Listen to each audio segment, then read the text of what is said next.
Hello and Assalamu alaikum. I am Marwa. Welcome to Naramis.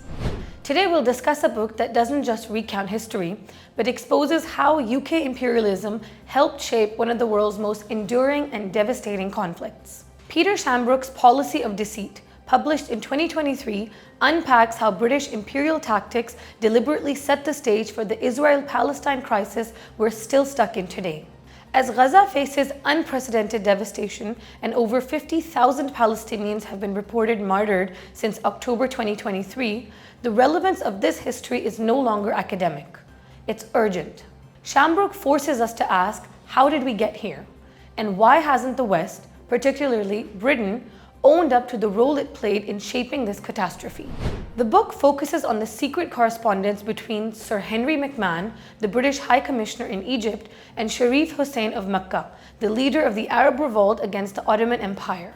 McMahon had included Palestine in the area promised to the Sharif for Arab independence, contrary to the British official position that Palestine was excluded. To dismantle the Ottoman Empire, Britain made overlapping and ultimately incompatible promises.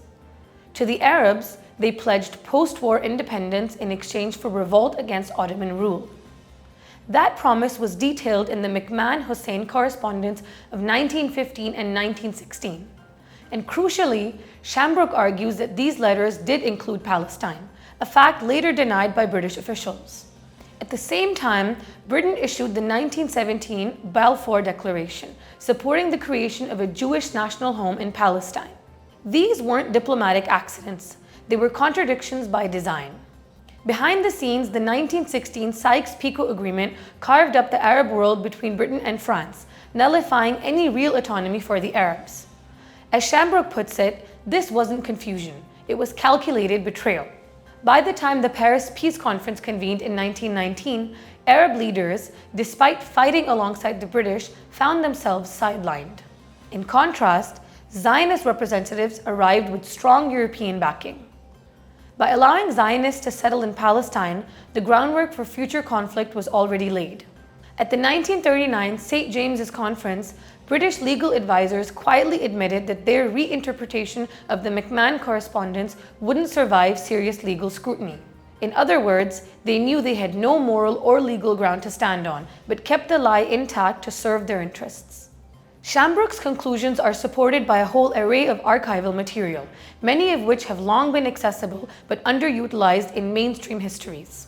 His findings align with assessments from the United Nations Special Committee on Palestine, which acknowledged Arab grievances about Britain's conflicting promises.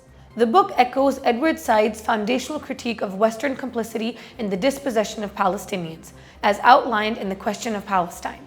The book also supports Rashid Khalidi's argument in The 100 Years' War in Palestine that Palestine's colonization was enabled and accelerated by imperial powers acting in bad faith. Fast forward to 2023, and the legacy is painfully visible. The United Nations reports over 5.9 million registered Palestinian refugees. Human Rights Watch and Amnesty International have declared Israel's ongoing policies of displacement and segregation to be apartheid. And behind that modern reality lies a century-old blueprint, drafted in London, enforced on the ground, and rarely acknowledged in full. Shambrook's book doesn't just revisit this past, it demands accountability. As Western governments continue to frame Israel military actions as self-defense, Policy of Deceit reminds us that the current imbalance was built with imperial tools Britain exerted deliberately and destructively. This book isn't just about the past. It's about the truth we have ignored for too long. Therefore, Shambrook calls on Britain to confront its historical record, arguing that genuine acknowledgement is a necessary step toward addressing long-standing grievances of Palestinians. The book explicitly condemns the lack of integrity in British policy towards Palestine. Stay tuned to Naramis for more deep dives. Don't forget to like, share, and subscribe to the channel. Until next time, stay safe and stay kind. Allah Hafiz.